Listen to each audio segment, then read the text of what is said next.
How you doing on City of Heroes? Got up to level 47, which is 3 for the max. I've just been doing story arcs in random missions, kind of by myself, occasionally with Keegan. But he kind of stopped playing for some reason. I think he's got the ADHD, but I noticed he kind of just like bounces around from things really fast. Yeah, right now he's playing WoW.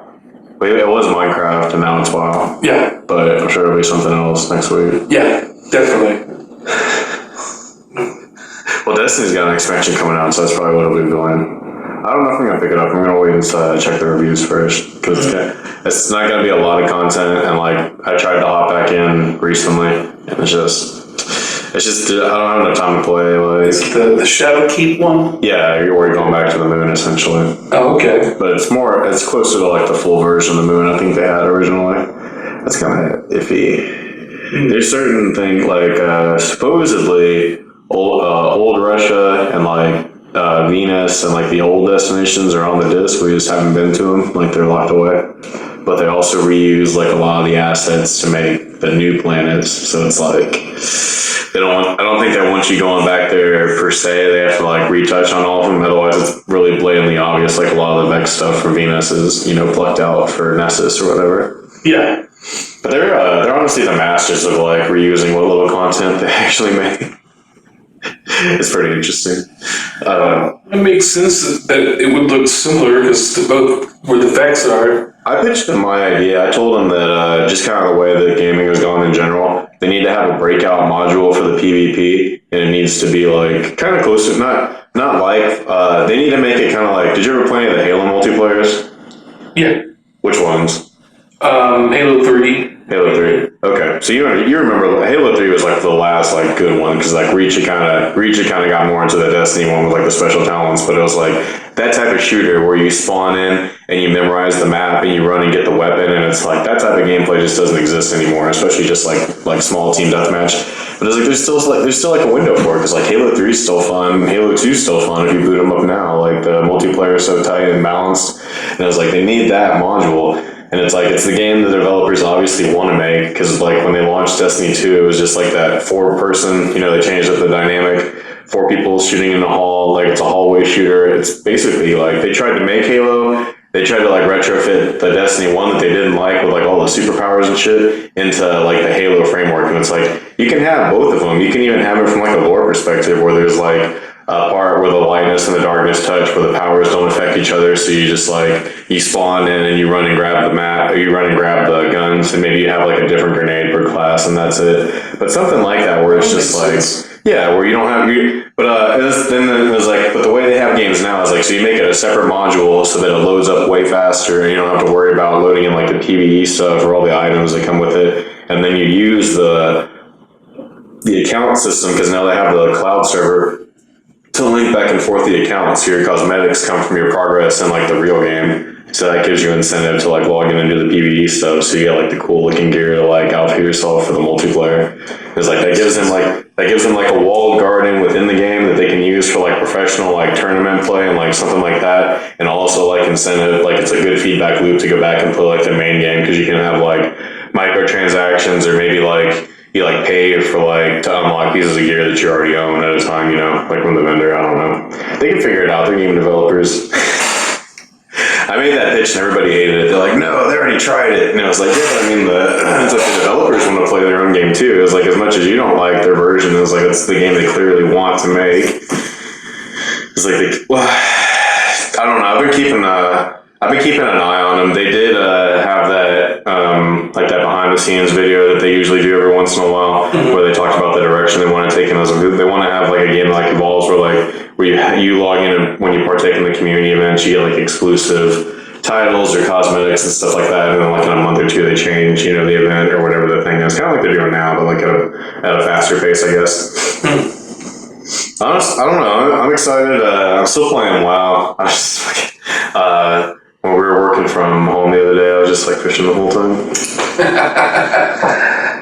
Just grinding out like auction house silver. There's I don't know. I guess I'm sure there's like fishing in contemporary MMOs, but like WoW is just like so slow paced. It doesn't feel like you're like getting passed by, just sitting there fishing because you're making money. Yeah. That's like the fun thing about the old one too. You can't afford all your skills. It's like the game makes you get a job. Yeah. You kind of have that in City Heroes, like when you log out, if you log out certain places, you're accruing day jump points. Oh, okay. And like different, like the tram stations, you if you log out for so many days or whatever, you get like more speed or something. Log out. Oh, yeah, it's like a passive buff for logging on a certain area. Yeah. Same thing as WoW, but like as a job. That's one thing that I missed from like modern MMOs, because when I started playing them in the early 2000s, it was mainly Ultima Online, and that one you could completely avoid combat if you didn't want to. Most people had like an alt that like did their job just because like every aspect of the job was so involved. Like mages, you had to use actual reagents for your spells, so you had to have Nightshade and you had to have sulfur or whatever for every spell you cast. So like that was like an economy. People going out and picking like reagents so the mages didn't have to go and get them. And then like you could build boats, but you have to like get the fucking lumber to build the boat. So like chopping down trees is a skill, like crafting it into planks is a skill, and like learning how to write so you can make the ship plan is a skill, and then like building the ship is a skill as well. So it's like that, like even if you do that and you save all that time for somebody else, like they're definitely just gonna like pay you for the fucking boat, you know? Yep. And that was one of the games where you could really, I think they're kind of moving back in that direction because they're starting, like, kind of with like Classic WoW, they're starting to realize that there's still a good market for it. A lot of my friends played Star Wars Galaxies before they introduced the Jedi, and they had a lot of aspects for it. Like my friend Kenneth was telling me that you could tame like a Rancor baby, and then bring it into like the town square, and it would just like fuck up the guards and all the new players and everything. Yeah. Well, there's a lot of games coming out that you have to spend time doing stuff. Minecraft. Yeah. My friend Gary got me this game called Astroneer, where you're like an astronaut, kind of. Yeah, but I've seen a lot of this too, where it's like there's all different modules. But this I've got open. What is it? No Man's Sky. Mm-hmm. What's Astroneers like though? It's very colorful. It's I never really saw No Man's Sky, but it seemed like it was going for more realistic. At least in graphics view, Yeah. And this is just very, very colorful. Yeah. Not kind of kiddie maybe, but not in a bad way. Just it's very kid friendly, I guess would be one way to put it. But is it multiplayer? Is it like a Minecraft one? No, not yet. At least it's. I don't know if it's had an official release yet. Oh, it's one of those like open access games. Well, I did pay for it on Steam. I think they just had their official release. Maybe that's what it is. Yeah. But like you start out, you're on a planet and you go around collecting different compounds that let you create things like generators or solar panels to get more power. Yeah. To power like a printer where you can make, eventually you can make another shuttle to go to the moon or the other planets in the solar system. Yeah. And like it's really involved, and people have done tons of stuff in it. My friend Gary has done a lot, and I'm having fun kind of poking around, but it's a lot of fun. I always get overwhelmed by those base building games. I don't know why. I like resource management, I guess. Yeah. There are some aspects of like resource management I like. I keep wanting to hop back on to Red Dead, but I've just been like, I don't know. It's so much work to just fire up the PS4. Yeah, I guess it's on the PC now, isn't it? I don't know. I played about an hour of it on the PS4 before you killed it.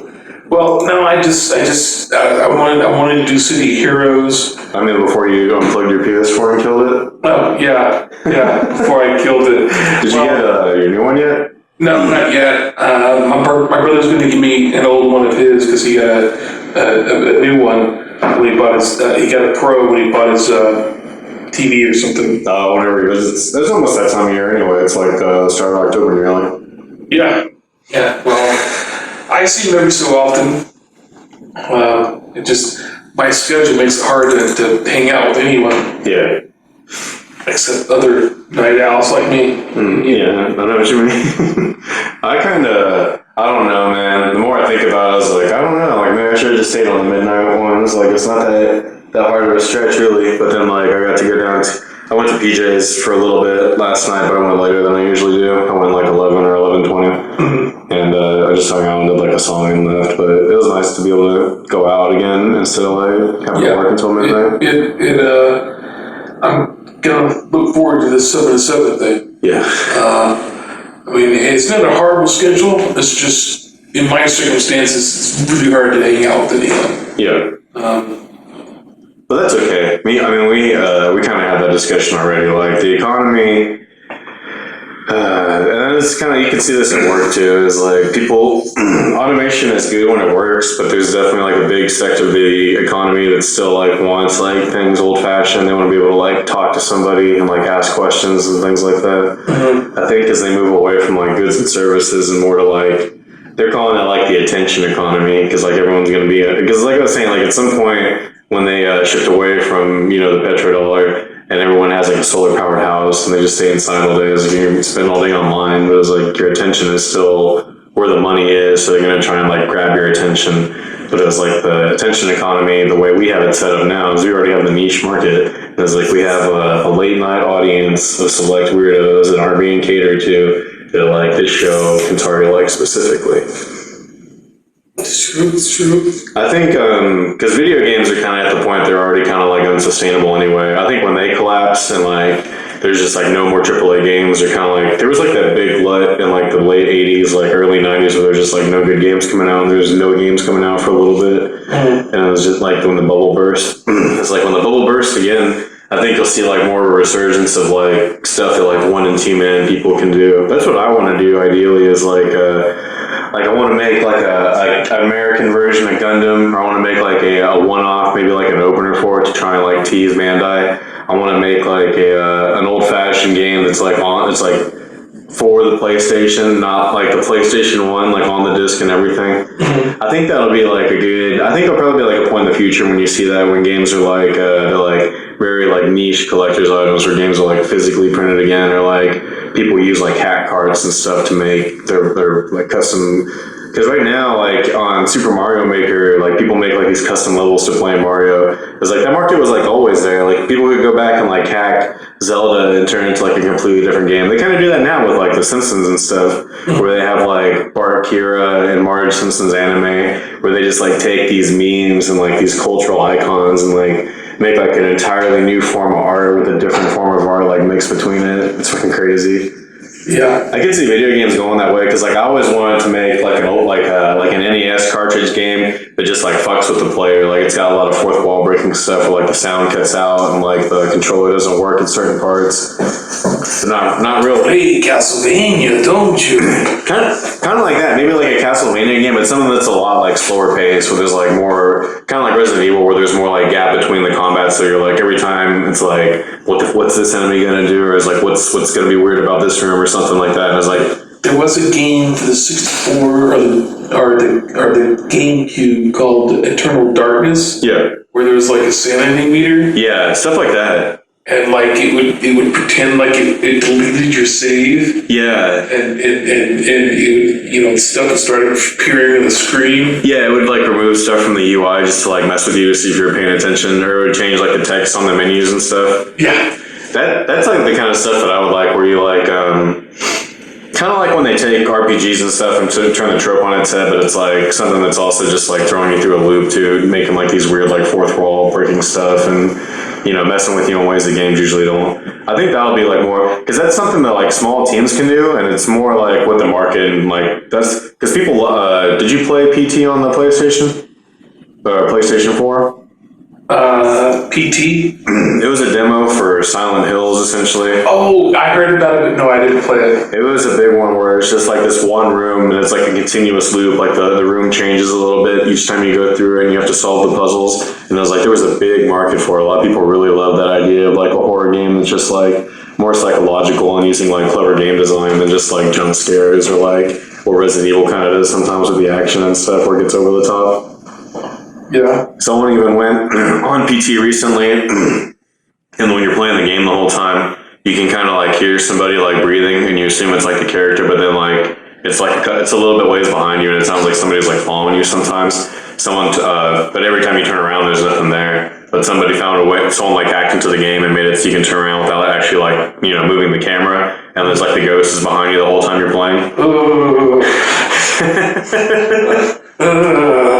So something like, I don't know, like I think that type of gameplay is going to be more, because people are more just drawn to that, something that they haven't seen before. They don't want to pay like $60 every year for like the same game they played 70 times. It's just like $1 million blockbuster. It's like they're making the same mistakes that movies did. It's just like you can't just rely on the same formula. And things are so fucking like greasy too, with like the microtransactions in every single game. That's the big like distinction between old WoW and classic WoW. It's like classic WoW, you paid your $15, you're good. On new WoW, like, you know, what do you want to spend? Is like, you want some overpowered items? You want like a rare mount nobody else can have? Like, what do you want? It's true. But I guess WoW's not as bad. It kind of like, that one was like retroactively refitted. It seems like the industry went downhill and then WoW just like kind of loosened the gears. I don't even know what Activision's doing now. They're losing a lot of money now. They cut loose Destiny. Did you ever play Call of Duty? Were you a shooter guy? Yeah, I enjoyed Call of Duty Modern Warfare 1 and 2. They've done the re-release of those. Recently, I wanted to pick up like the Modern Warfare 2 one for a little bit just because I had good memories of that game. Yeah. But that one it's like retrofitted with microtransactions now too. They can't just leave it how it was. Like, I mean, is the base game the same? Yeah, but now there's loot boxes in it, you know. Oh, well, who cares about loot boxes? I don't purchase that. Well, I think I haven't checked it out, but I assume you probably get like upgrades for your guns and stuff that way as well. They have upgrades in the original. Yeah, but you also didn't get. You can just like pay and like get them all, or you know, couldn't pay $200 to get most of them right away. This is true. I really enjoyed it. I did buy the remake of Modern Warfare 1. Yeah. I downloaded it on my PS4. That one just has a good campaign too. Yeah. A lot of good times. Crawling through the Chernobyl area. Yeah. Go snipe some guy with a 50 cal. There was I always like stories about Chernobyl. Did you ever play Metro? A little bit. Metro is really good. It's based on it's kind of weird. Metro's like based on a series that's based on another book called Roadside Picnic, which is like it's like Russian sci-fi told from the point of view of like did you see that movie with Natalie Portman where she goes into like the zone or whatever?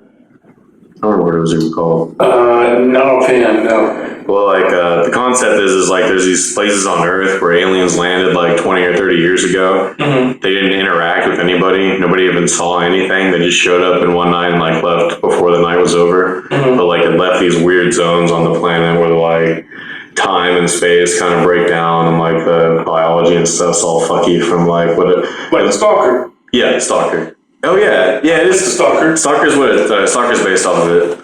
Roadside Picnic is the book that Stalker's based off. Okay. So Stalkers go into the zone and they have you seen the movie? No. You would like the movie, the Russian one. It's a lot like the video game. What is it called? Stalker. Okay, I'll look it up. You can find the full one on YouTube, but it's like very artistic. It's like an art house movie. Like the first like hour, nothing happens before they even get to the zone. But it deals with like I don't know if they have this in the video game, but in the book and in the movie, they have there's like weird spots where the gravity's all fucked up, and he has these nuts that he ties like pieces of cloth to that he throws like in front of him to see like where the gravity is, because there's like certain spots where like anytime a bird flies into it, it gets flattened in a second. Yeah.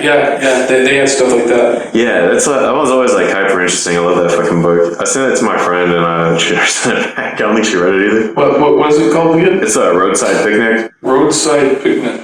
But it gets a little bit, the things I like about it is how it gets a little bit more into it. It was like, so the aliens came and they left basically their garbage, which we can like just barely kind of understand. But it was like, yeah, it was like to them, we're just like ants. It was like when you stop your car on the roadside to have a picnic, you leave, you know, like bits of bread or bits of gasoline from your car, or, you know, like tire treads and whatnot. And it was like, that's just what the aliens were. It's like they weren't even interested in talking to us.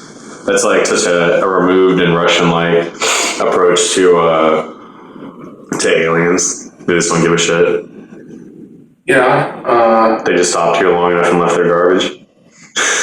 Yeah, well, we're like ants to them, yeah. With your garbage, we were like their cleanup crew. We were mining gold for them, I think. It's hard to say. But, yeah, we got enough on this one. We'll go ahead and wrap it up. All right. It's always nice talking with you, John, bro. Always nice talking to you, sir.